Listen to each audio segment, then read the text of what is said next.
I had to walk again from Busia to Kampala, which took me something like 9 days. I remember very well, 9 days. Now when I reached Kampala, I walked up to Entebbe because I had my mom's cousin. Yeah, she was an officer there, a police officer. So when I reached there, they told me she had been transferred to Lugazi. Then I remembered I had just bypassed the Lugazi police station. So I was like, you know what? Now let me just ambush the streets.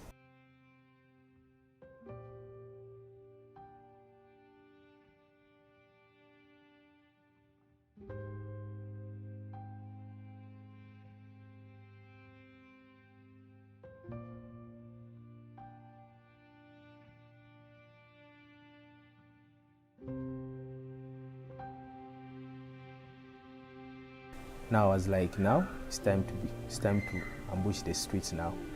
So I came to Kampala. I remember that day I reached, I was very hungry. I met a guy who was older than me, way too old. And he asked me my name, I told him my name, then he told me he was a street guy. So when he told me that, I actually got happy in my heart. I was like, oh, now I have someone I can stay with. Yeah. So we went to Arua Park where we buy food. Like you give an order to the hotel ladies. So when a customer comes, they buy food and then the remainings, for example, like the leftovers, they pour them in a kavera. So once it reaches a certain amount, you come and give them 500 shillings, then go eat that. So that's the food we used to eat here. So we got something to eat and now life started. During the day, we could wait for the jam, like traffic jam time. You sit somewhere, once you see someone on their phone, you go and snatch the phone. That's what we used to do during the day. You go, snatch the phone, go sell that, get something to eat. Yeah. Then at night, since me I was young, they could go and do other things, but me I would remain sleeping.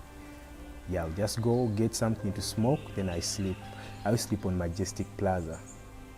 Yeah, just get a box, then sleep. That's how it used to be every day.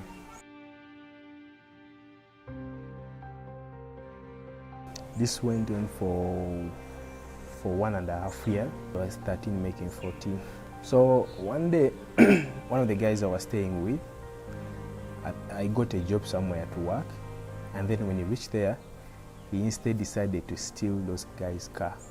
Like he went on and screwed the tires, then the radios inside, then he left with the things. So one day as we were on the street walking, the guys that he had stolen from, they arrested him. They took him at his home. They took him at their home. They started beating him up. And he told them that there are other guys that he was dealing with, so he wanted to show them the guys. So they came at night, we were sleeping. There are some statues in Chisenyi while you're coming from Entebbe. So that night, that time I'd spend the night there with my other friends. So while we were sleeping, we had some guys coming. Yeah, they arrested us, took us at their home. Now, before they started beating us, the guy said, there are some other guys who are not part of the group. So they told him to point out guys who are not part of the group. So he pointed out me and other 3 guys who are of my age, the young ones. Then the rest were beaten. They were beaten, their jaws were broken, their knees, and while watching that I was very scared. Yeah, I told myself, God, if I ever get a chance to leave the streets, I swear I will never come back. Now the following day, I had to help one of the guys who was beaten to go to Victory City Church in Central, because that's where we used to wash our clothes from. So I took the guy there while he was sleeping. Then there was a guy called Dan. Dan was supposed to be brought to Team Challenge the following day. So the pastor asked him, was like, Dan, are you ready to go? Dan was like, yeah, I'm ready. So I asked Dan, where are you going? He told me he was coming to Ntinda. So I asked the pastor if I can also go. The pastor said yes. And once they accepted, I told myself I will never come back to the streets. They brought us to Teen Challenge Uganda. Yeah. Now me, I thought we were actually coming to a home just to chill, smoke. Because now, since I started smoking when I was young, I was in love with marijuana. I was in love with it, and there's nothing that would make me happy like that. But when we reached, they told us that it was a transformation center.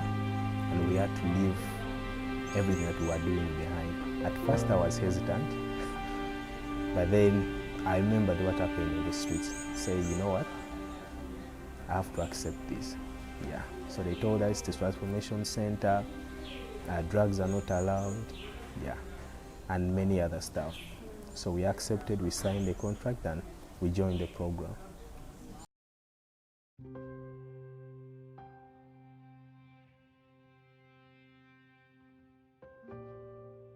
Program was, the duration was 1 year, and yeah, but during the program things were not easy. Yeah, things were not easy because getting clothes was difficult. Yeah, guys who were around the program, they could give us clothes, but now me, I was really young and their clothes couldn't fit me.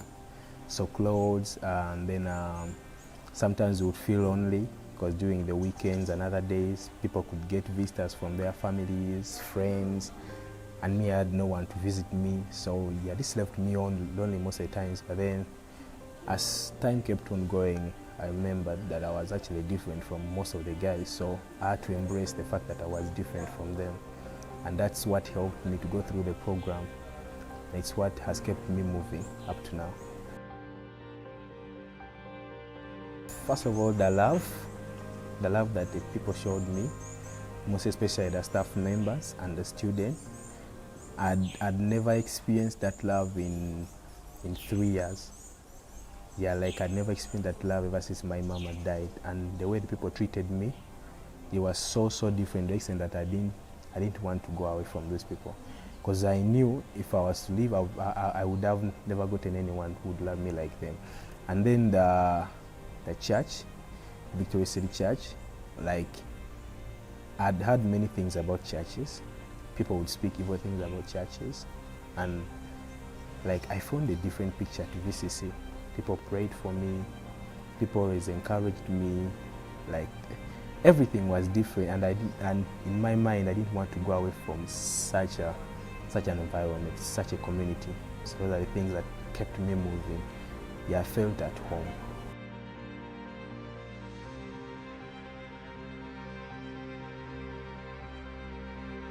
The program ends in 2013 mid, that the program, yeah, I think, yeah, 2013, that's when the program ended.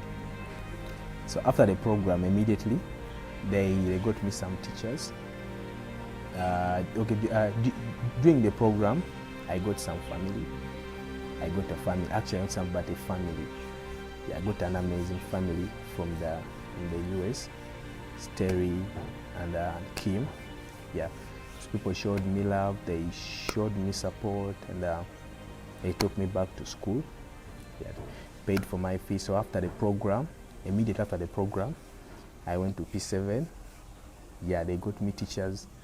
Teachers could come teach me from the program. Then after that, I went back to school. I did my P7 and joined S1.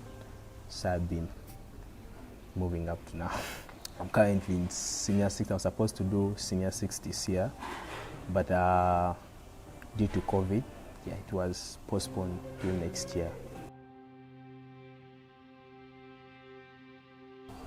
I really love media stuff, so I'm looking at dealing in cable stuff, like internet, television stuff, anything to do with media.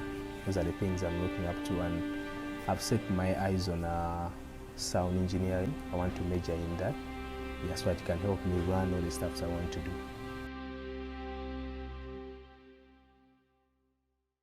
Not knowing my father made me feel unworthy. It made me feel like maybe I wasn't loved. Yeah, like I always developed many feelings and many thoughts about him. Maybe he didn't love me. Maybe he didn't want me to live. Yeah, so even in my daily life, yeah, whenever something good could happen, it could still take me back to that, to remember, hey, I don't know my father. Like, it made me feel like I wasn't complete. Yeah, so most of the people I grew up with, from ever since I was young, most of my friends had their fathers, but I was the only person that I never had anyone to call a dad, anyone to call father. So it made me feel bad. Like, really disorganized my life.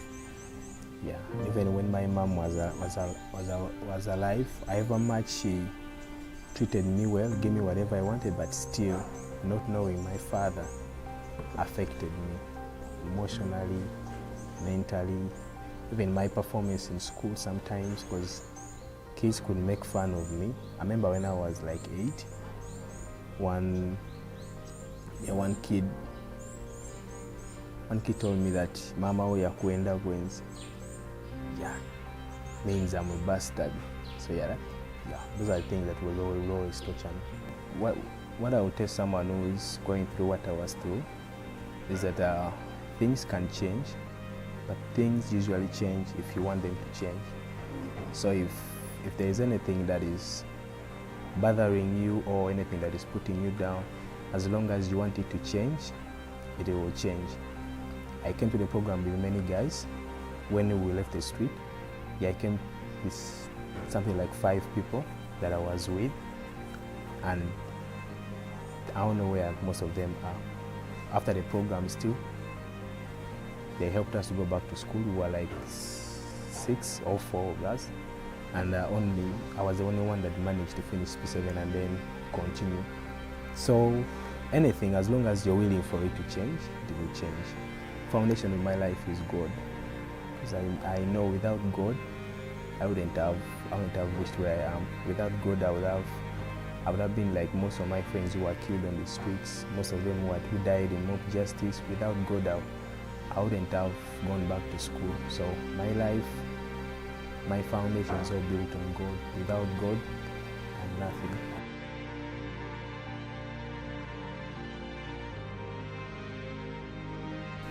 I thank God for the Mwesije family.